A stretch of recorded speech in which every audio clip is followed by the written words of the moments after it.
Assalamualaikum warahmatullahi wabarakatuh. Selamat pagi. Apa kabar anak hebat SMP Negeri 2 Penajam Pasir Utara? Ibu harap kalian dalam keadaan sehat ya. Minggu lalu kita telah mempelajari tentang interaksi makhluk hidup dengan lingkungannya. Maka kali ini kita akan membahas tentang pencemaran lingkungan. Apa sih pencemaran lingkungan itu? Lalu, di sekitar rumah kalian, apakah terjadi pencemaran? Kalau begitu, kita masuk ya ke materi pencemaran lingkungan. Nah, menurut Undang-Undang RI Nomor 23 Tahun 1997, pencemaran lingkungan adalah masuknya atau dimasukkannya makhluk hidup, zat, energi, dan atau komponen lain ke dalam lingkungan hidup oleh kegiatan manusia, sehingga kualitasnya turun sampai ke tingkat tertentu yang menyebabkan lingkungan hidup tidak dapat berfungsi sesuai dengan peruntukannya. Nah, jadi di sini tampak ada gambar tentang sebuah danau yang telah banyak dipenuhi dengan sampah, yaitu sampah plastik. Ya, di situ juga terlihat banyak sekali kayu-kayu ya. Nah, di sini menunjukkan bahwa danau di sini telah mengalami pencemaran ya. Nah, pencemaran ini merupakan aktivitas dari kegiatan manusia ya kan. Kita melihat banyak sekali sampah botol plastik. Yang membuang pasti manusia ya kan. Nah, pencemaran itu ada banyak jenisnya ya, ada pencemaran air, pencemaran udara, dan pencemaran tanah. Pencemaran air tentu saja dia terjadi di air. Kemudian pencemaran udara berarti udara yang tercemar. Kemudian pencemaran tanah berarti tanahnya yang tercemar gitu ya. Selanjutnya, yang pertama, kita akan membahas mengenai pencemaran air. Ada beberapa faktor yang menyebabkan pencemaran air ini, yaitu limbah pertanian, limbah industri, dan limbah rumah tangga. Pada gambar di atas, kita melihat ada seorang bapak tentara dan seorang warga ya, yang sedang membersihkan danau atau perairan ya, perairan di sini. Membersihkan dari mana nih? Dari tanaman enceng gondok. Nah, mengapa perlu dibersihkan?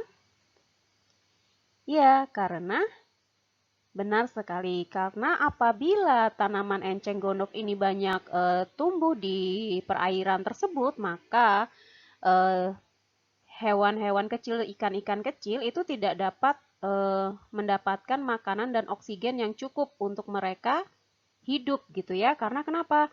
Karena sinar matahari juga terhalang oleh tumbuhan tersebut. Jadi dia sinar mataharinya tidak bisa masuk ke dalam perairan tersebut ya. Kemudian ada dari limbah industri. Kita melihat di sini ada pipa pengeluaran air, kemudian air yang dikeluarkan sangat hitam ya. Di sini menunjukkan bahwa airnya telah tercemar. Kemudian gambar di bawahnya ada sebuah lingkungan perumahan ya. Kemudian di situ ada ada parit ini, ada parit yang besar, kemudian banyak sekali sampahnya. Berarti di sini terlihat bahwa paritnya, airnya di sini tercemar oleh limbah rumah tangga karena kita melihat sampah di sini itu kebanyakan adalah sampah plastik yang dihasilkan dari rumah tangga. Nah, apa sih dampak-dampak dari pencemaran air ini? Yang pertama adalah penurunan kualitas lingkungan. Ya, kemudian gangguan kesehatan. Jadi, kalau air limbah itu tidak dikelola dengan baik, itu maka akan menimbulkan berbagai penyakit gitu ya. Misalnya, di perairan tersebut pasti akan banyak virus dan bakteri yang berkembang. Nanti malah bisa jadi sarang nyamuk. Kemudian nyamuknya kalau misalnya membawa suatu penyakit tertentu, maka bisa menularkan kepada manusia gitu ya. Kemudian pemekatan hayati. Nah, pemekatan hayati itu seperti apa sih gitu ya? Misalnya begini, andai kata ada suatu perairan yang kemudian tercemar, jadi ada bahan beracunnya di dalam perairan tersebut, kemudian bahan beracun itu meresap ke dalam tumbuhan alga atau mikroorganisme kecil lainnya yang hidup di perairan tersebut. Maka hewan-hewan kecil yang zooplankton ini yang memakan alga, kemudian si zooplankton dimakan oleh ikan-ikan kecil dan ikan besar memakan ikan-ikan kecil, ikan besarnya dimakan oleh manusia. Nah, bahan beracun itu akan terus-menerus ada gitu ya. Jadi awalnya dari perairan, kemudian zat beracunnya pindah ke zooplankton, zooplanktonnya dimakan oleh ikan kecil dimakan ikan besar. Nah, zat beracun ini nanti akhirnya akan sampai ke siapa yang memakan ikan besar tersebut. Ya, berarti manusia, maka nanti zat beracunnya akan pindah ke tubuh manusia. Nah, ini yang disebut dengan pemekatan hayati. Kemudian merusak pemandangan. Nah, kita lihat gambar-gambar di sini. Coba bayangkan andai kata parit-parit ini tidak ada sampahnya, bagaimana? Berarti akan tampak bersih kan? Tampak bersih, tampak indah gitu ya. Tapi kalau misalnya banyak sampah seperti ini maka terlihat sangat kotor sekali ya. Ini merusak pemandangan. Kemudian mempercepat proses kerusakan benda. Jadi ada sebagian air limbah gitu ya yang mengandung zat yang dapat diubah oleh bakteri anaerob menjadi gas dan dapat merusak gitu ya. Seperti asam sulfat ya. Kemudian gas ini dapat mempercepat proses perkaratan ya. Jadi misalnya besi cepat rapuh berkarat gitu ya. Nah, itu jadi limbah itu juga bisa mempercepat proses kerusakan benda. Nah, untuk menanggulangi pencemaran air ini, maka dibuatlah beberapa langkah, yaitu pengolahan air ya. Di sini bagaimana sih cara mengolah air yang telah kena limbah gitu ya, kena limbah dari industri dan rumah tangga. Cara pertama yaitu dengan pembuatan kolam stabilisasi ya. Jadi kolam ini digunakan untuk menetralisasi zat-zat pencemar sebelum air limbah dialirkan ke sungai. Jadi air yang telah tercemar dimasukkan ke sini dulu ya, dikumpulkan di kolam stabilisasi.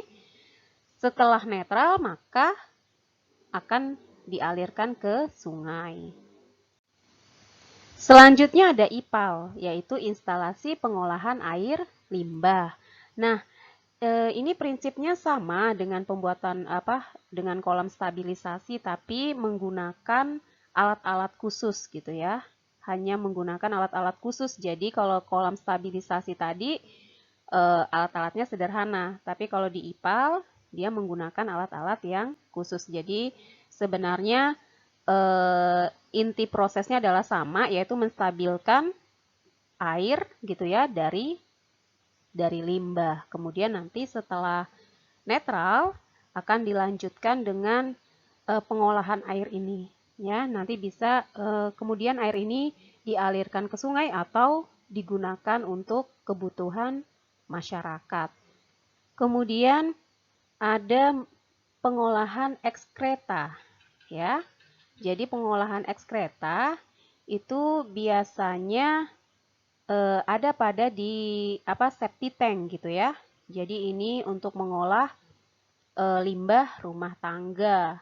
Jadi ekskreta itu biasanya mengandung banyak bakteri patogen yang menyebabkan penyakit gitu ya. Jadi misalnya pembuatan septic tank itu harus menggunakan sistem seperti ini ya. Jadi ada tangki septik 1, tangki septik 2, kemudian ada lapisan anti rembesnya, kemudian ada pipa yang sengaja berlubang. Ini digunakan untuk rembesan air limbah, air dari septic tank tadi.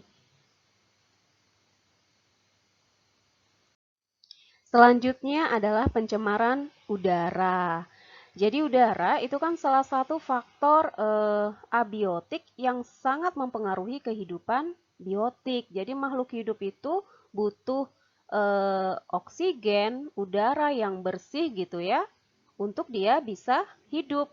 Nah, bagaimana kalau udara ini tercemar gitu ya? Jadi macam-macam pencemaran udara itu ada pencemaran udara primer dan pencemaran udara sekunder. Pencemaran udara primer itu pencemaran udaranya langsung dari sumber pencemar, misalnya peningkatan CO2 yang berasal dari aktivitas pembakaran. Jadi kalau kalian membakar sampah, apalagi sampah plastik, itu sebenarnya nggak boleh ya. Kalau plastik itu dibakar tidak boleh karena bisa menimbulkan zat kanker, jadi bersifat karsinogenik.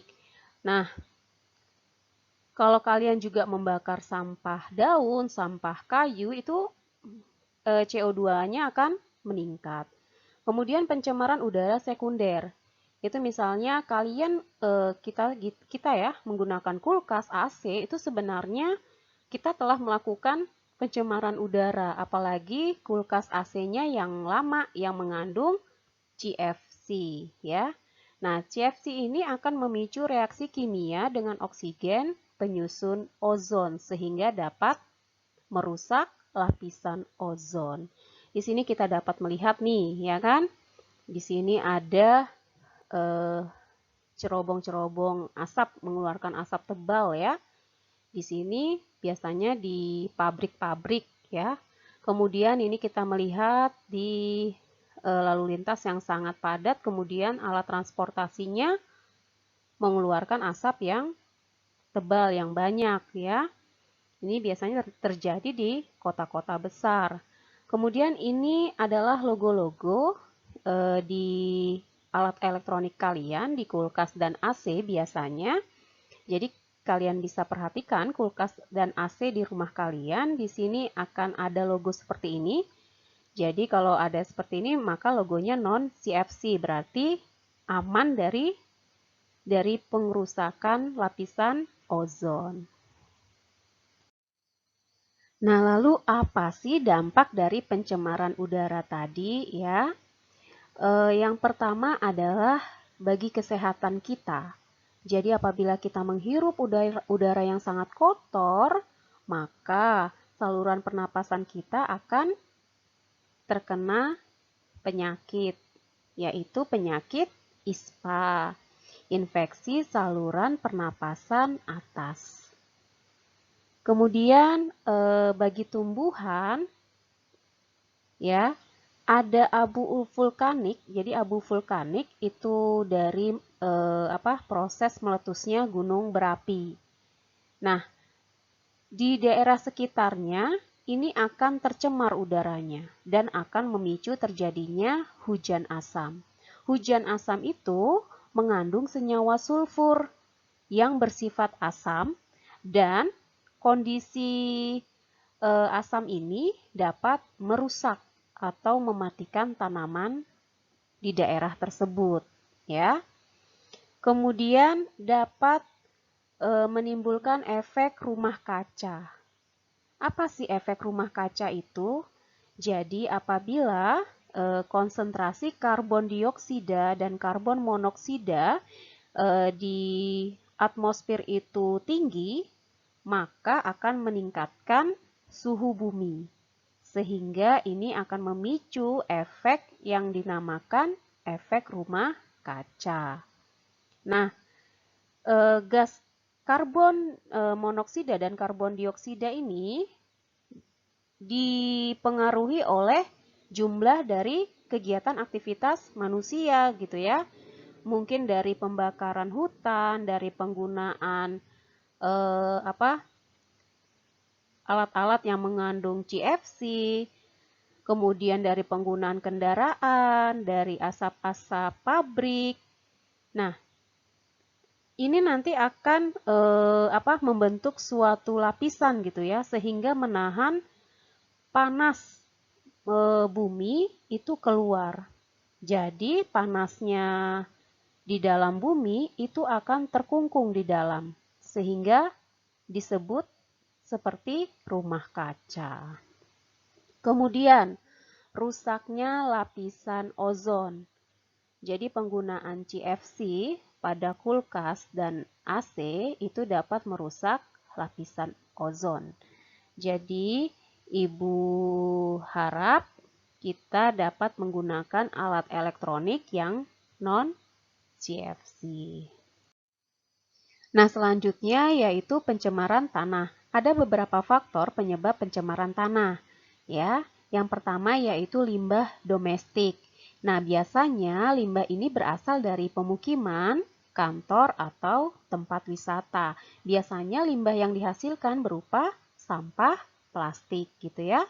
Kemudian limbah industri. Ini biasanya di industri gitu ya, di pabrik gitu.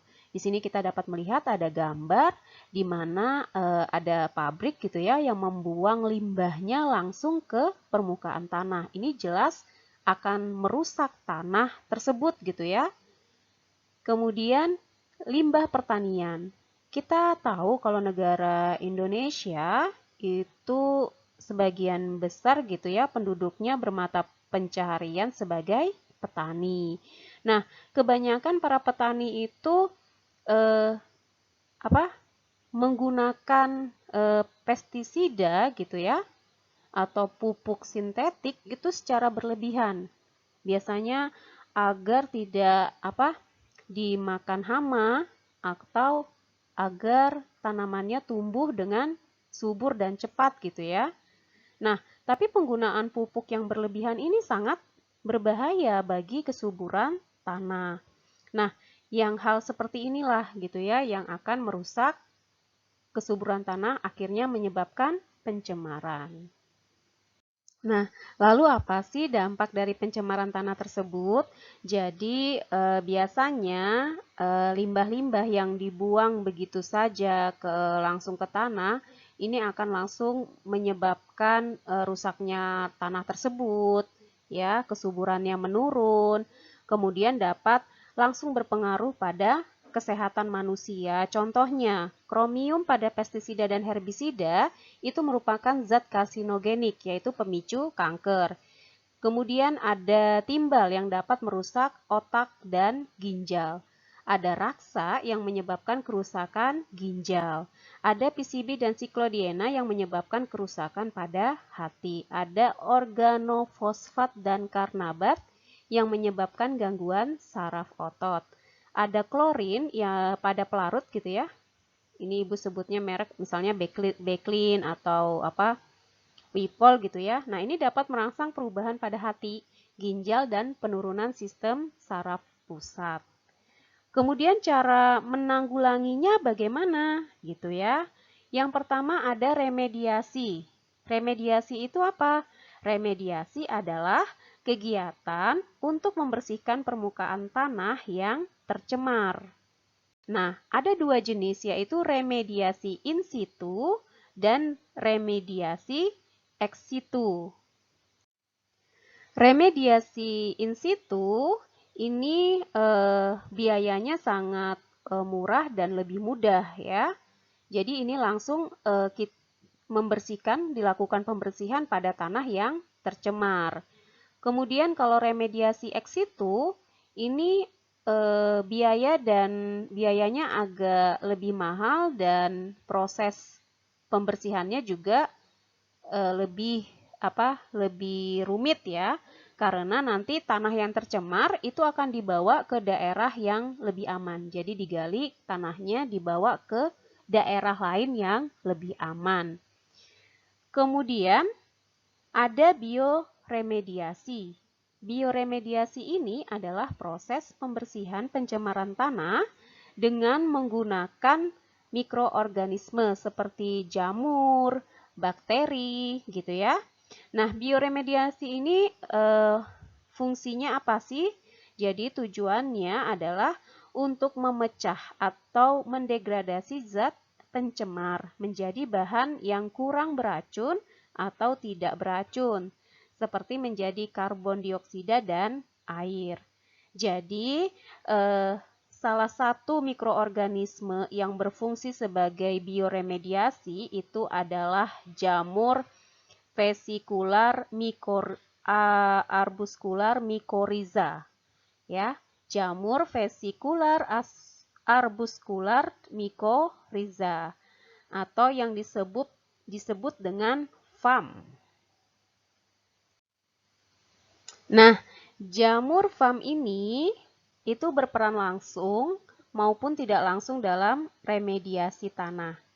Jamur tersebut dapat berperan langsung dalam kemampuannya menyerap unsur logam yang ada di dalam tanah.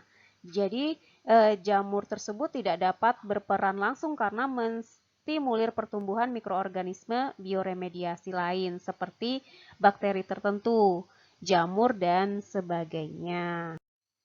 Nah, lalu bagaimana hubungan pertambahan penduduk yang besar dengan pencemaran lingkungan?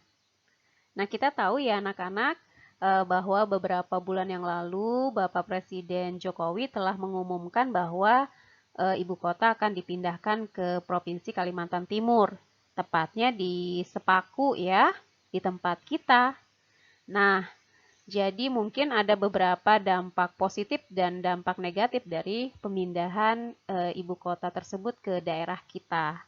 Ya, yang pertama, yang pastinya jumlah penduduk di Sepaku akan bertambah.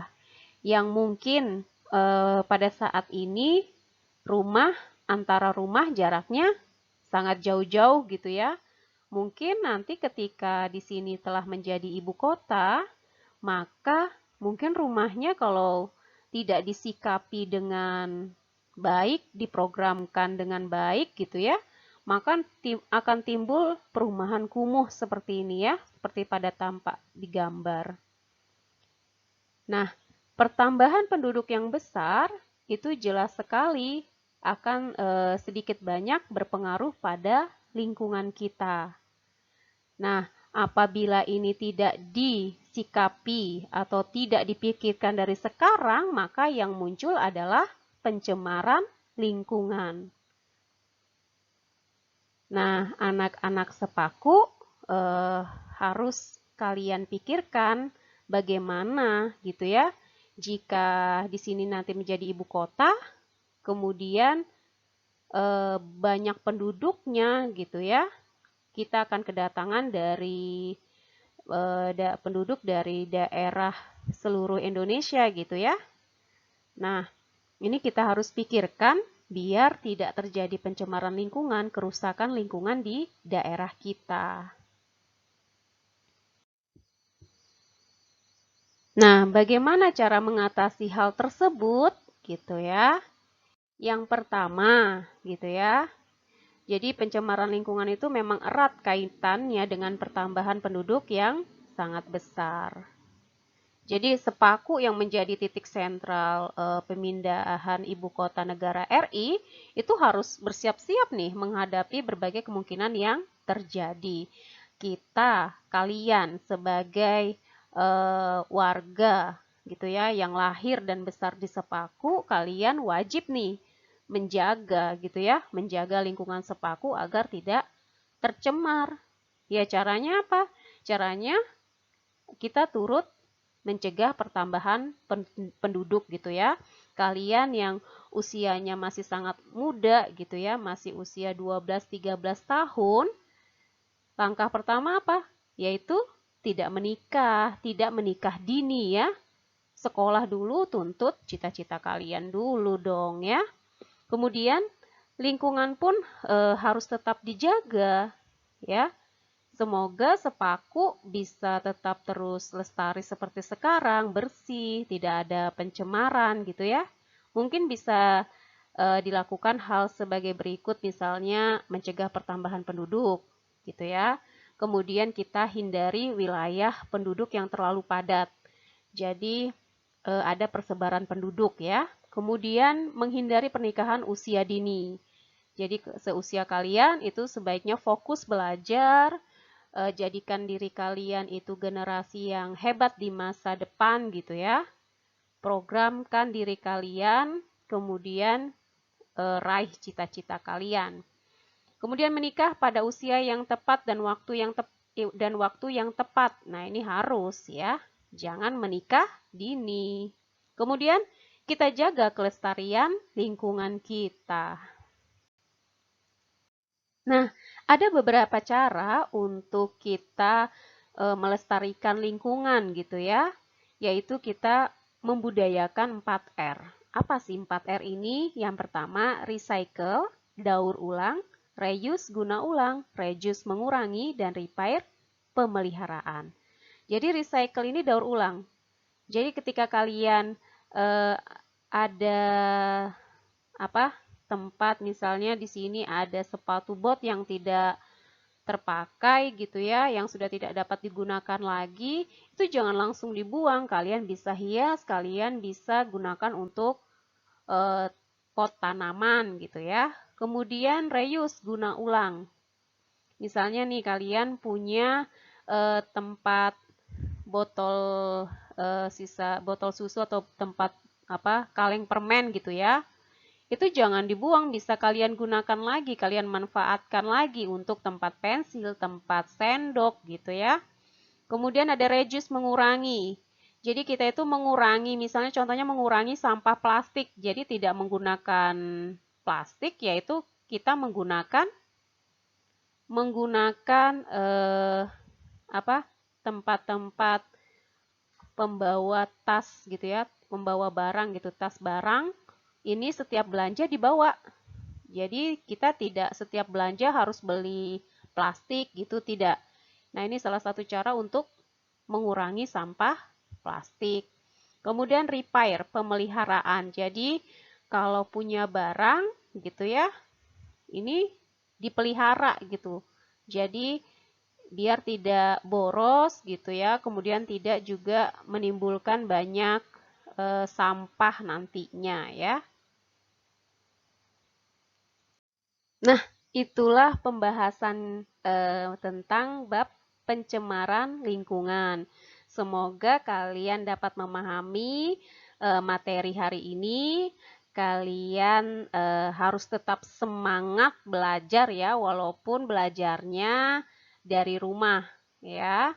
Dan kita harus tetap menjaga imun kita ya, agar tetap sehat di masa pandemi seperti ini. Dan semoga pandemi COVID-19 ini cepat berlalu. Nah, setelah ini kita akan gabung ya, kumpul di grup PA lagi, di grup IPA kita. Kita nanti diskusi tentang apa yang belum kalian pahami dari materi ini. Silahkan ditanyakan di grup pembelajaran kita ya, di grup WA kita. Nah, di situ nanti akan ada Ibu share tugas yang harus kalian kerjakan hari ini. Ibu akhiri sampai sini, kurang lebihnya Ibu mohon maaf. Assalamualaikum warahmatullahi wabarakatuh. Sampai jumpa.